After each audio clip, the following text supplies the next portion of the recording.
This is Andy B on the Get Your Home Show. Now, normally on a Friday, we don't have an interview. However, it's very exciting when we get to do really exciting stuff that we wouldn't ordinarily do. And today we've got a live interview off the back of the performance last week, Friday, Good Friday in Trafalgar Square. Nathan and I went down, took loads of photos, watched a performance of The Passion of Jesus by Wintershall. Last week, if you remember, we spoke to Charlotte and to Ashley. And today, very special, I get to say hello to you, Pete, because you played Jesus in the performance. Hello, Pete. Hello. It was an amazing performance. You were just asking me off air what it was like. And I explained to you that my hair was on end. There were points when I was crying. There's a little bit of laughter occasionally, but not exactly silly laughter. It was such an overwhelming, emotional day. I don't even know where to start. Let's just go right to the beginning of this. What got you involved in Wintershall to get you out on a Friday afternoon, Good Friday, all day long, all the rehearsals? Why were you wanting to get involved with Wintershall and this amazing performance? Well, I grew up in the area, so Wintershall's always been something that I've been aware of.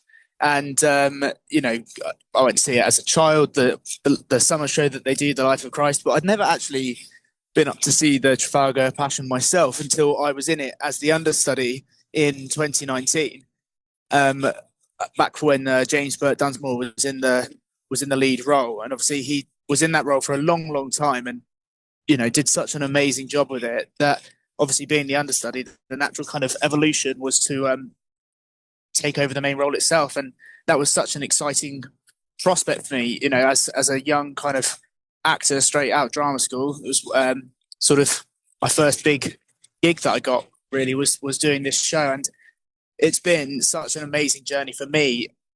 In terms of my personal development, but also my spiritual development, being part of this amazing show. So drama, that's in the background for you. The Wintershall location, that's in the background for you. And all of a sudden, you're now in the foreground on Trafalgar Square in front of thousands and thousands of people, including people like myself who were just overwhelmed by the performance. And the thing is, the death and resurrection of Jesus, which is obviously basically what the performance was about, it's fairly well known as it goes.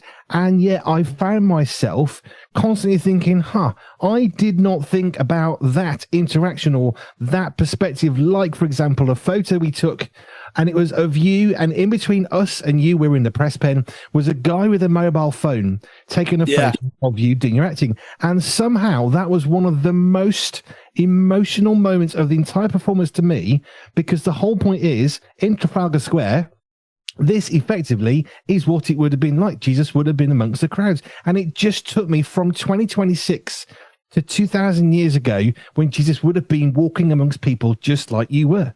Yeah, absolutely. And I think that's what this show offers to people is a chance to see these figures recreated in such a kind of tangible way. And often a lot of the work that we do, obviously the figure of Jesus is fleshed out in a myriad ways in the Bible and in theological writing and all of that. But the rest of the characters, if we can call them that, perhaps don't have so much detail. And so a lot of that detail is found in the rehearsal, and finding the sort of hidden lives of the disciples and the women that Jesus surrounded himself with is something that I think brings a real richness to the performance. And getting the audience to be able to interact with those people, and obviously as you see, we get the people up on stage there at the start, and then for the trial of Jesus later on. It's a really powerful thing to have real people sort of so close and so intertwined with us as the actors as well. I gotta be honest, it was one of the things that I absolutely adored but did not see coming, because I haven't been to this before, was the fact that at various, I think like maybe 4 or 5 different moments, you've got a massive swathe of the crowd involved somehow in the performance. And again, it blew my mind, because I just didn't consider how that interaction could have been, which I think you just did so brilliantly.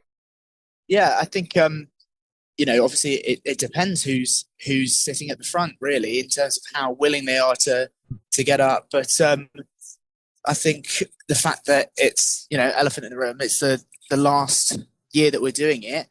I mean, people especially excited to get up and get involved this year. So yeah, it's all kind of dependent on the goodwill of those sat at the front. But it was so nice to see how excited everyone got in terms of being how engaged they were with those scenes. And it really was. It wasn't. I mean, yes, it's down to the people. It's also down to the cast and the day and all the rest of it.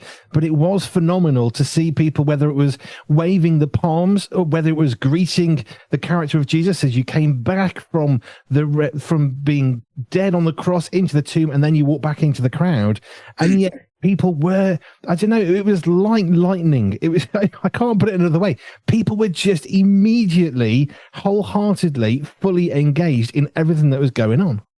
Yeah, and it's, one of the things that always strikes me, I think, when people get up and, we have the Pharisees going among the crowds, sort of trying to encourage them to shout, crucify him. And, when Pilate says, should I kill him or set him free, kind of thing, I always assumed that people would be more willing to shout, "Oh, free him, free him! We want, we want Jesus freed, not Barabbas." And yet, actually, they're pretty keen to jump on the crucifying bandwagon. I suppose they're just, being good sports, taking part, taking their role as crowd member quite seriously. But it's an interesting thing to me. I think how easily people go along with what it is that they're being asked to shout. Very much so. Now, you've mentioned a few things which I think we need to sort of dig into a bit further. One of them for me is that you're performing as Jesus in The Passion of Jesus. Is a Wintershall play. It's been going on for quite a while. Yeah. We've seen how you've now got involved in that. But why did you want to be involved in it? Because I'm guessing you've got a job as well. So you've got to sacrifice something of what you would ordinarily do. What is it that you're normally doing that you've had to sacrifice in order to do playing the role of Jesus? So in my day job, I'm an English teacher down at a school in Arundel, and so what I'm sacrificing effectively are my weekends. So I'm working full time as a teacher, and then our rehearsal period is every Saturday and Sunday from February through to June, and obviously it's through to June because we have the Life of Christ coming up in the summer.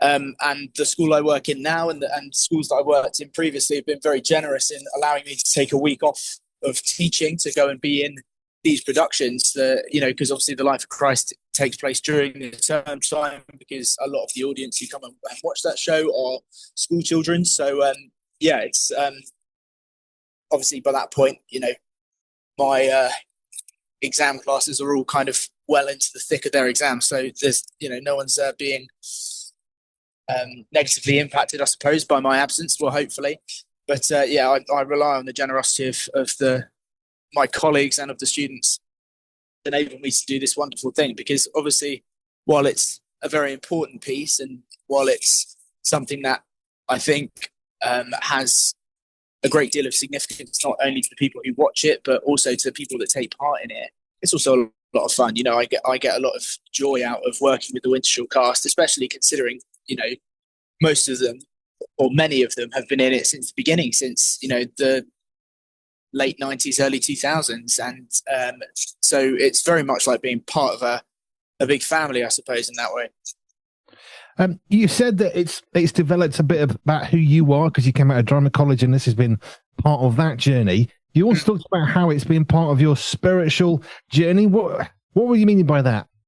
Well, I think in terms of my my faith journey, as it were, obviously, I was raised Catholic, and faith has always been an important part of my life. But I think, as people often do, we sort of go in and out of our kind of faith journeys at times, don't we? And I think, in particular, my time at university and drama school was a time where perhaps that wasn't the most important thing in my life, and actually playing the role of Jesus has brought me back to that, because in the sense that I approached it first as a character study, and in the way that you do when you're preparing for any role is you look at the available sources of information on that character, and there's a lot of information out there on Jesus, and actually reading about that brought new life to my faith. And I think it was the move from it being, the faith that I'd inherited from my parents, the faith that I didn't perhaps understand quite as well as I could have done, to being my own interpretation of it, or my own kind of knowledge of who the person of Jesus is. And so, when you play a character, you get to know them, and you get to know what makes them tick. And actually encountering that led me back to the church and led me back to my faith. I chatted to some of the cast members on Friday, and it was interesting talking to them, and faith kept on coming up in very, very different ways. For some of them, I think it was the guy that played the narrator, whose name I forget, please forgive me. Buzz. Go on. His name's Buzz. Thank you. That was the one. Yeah. But I think he was saying that, I'm not overly religious, but this is important to me because this is a part of who I am. And there were other folk we spoke to who said that in different ways of how getting to do this in front of other people was important. Because here's the thing.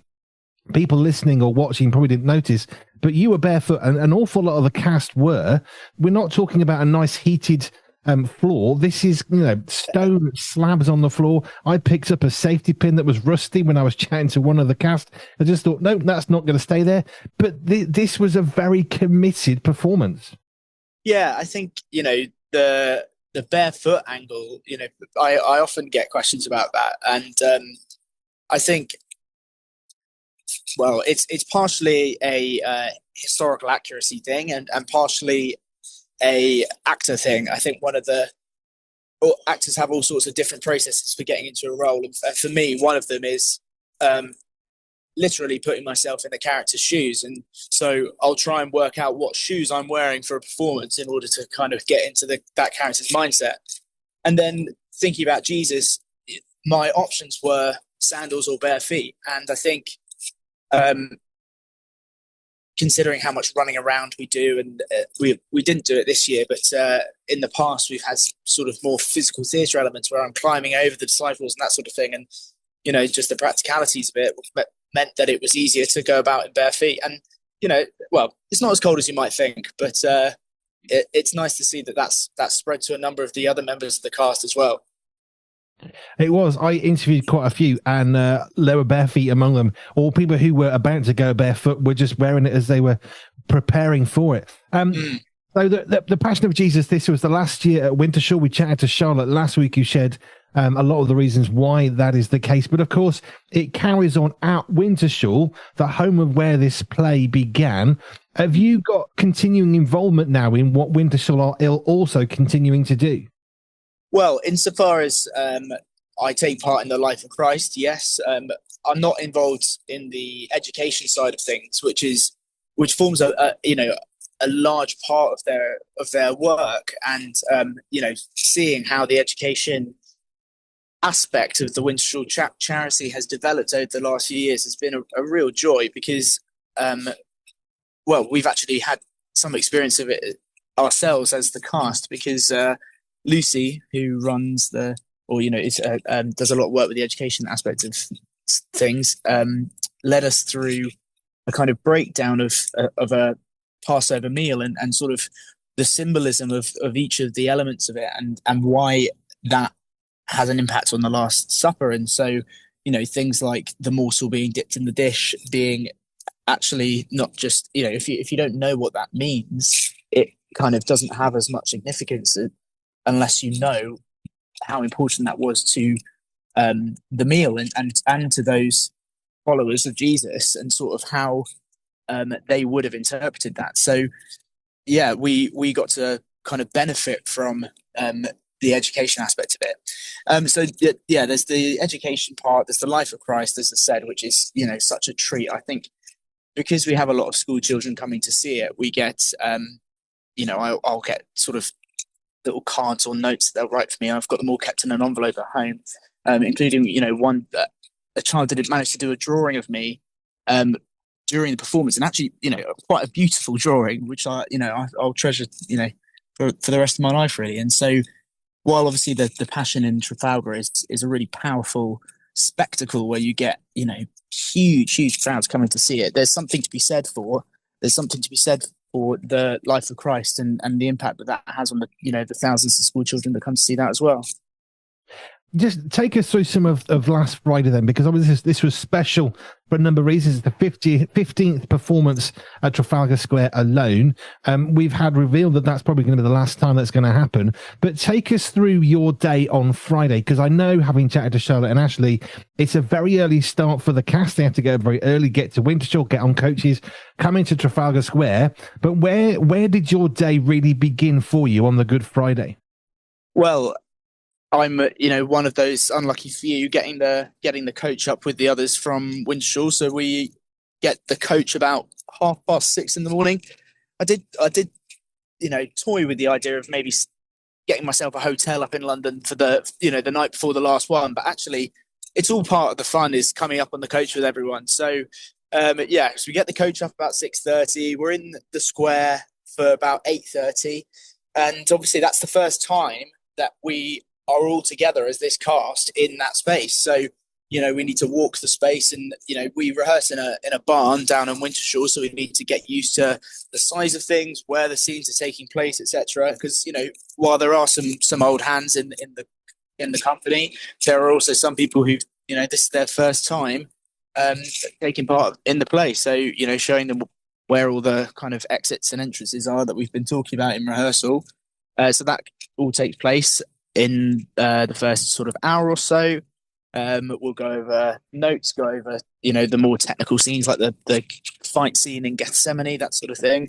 And then while the cast prepares, I'm off to makeup, because all of the makeup for the crucifixion and the flogging, that's all done beforehand. So I've got that on under my robes for the whole performance, because obviously there's only a few seconds where I'm taken off, and thankfully not actually flogged. It's just sort of top up some of that makeup and then bring me back out on stage. So yeah, it's quite a long day. It's quite a tiring day.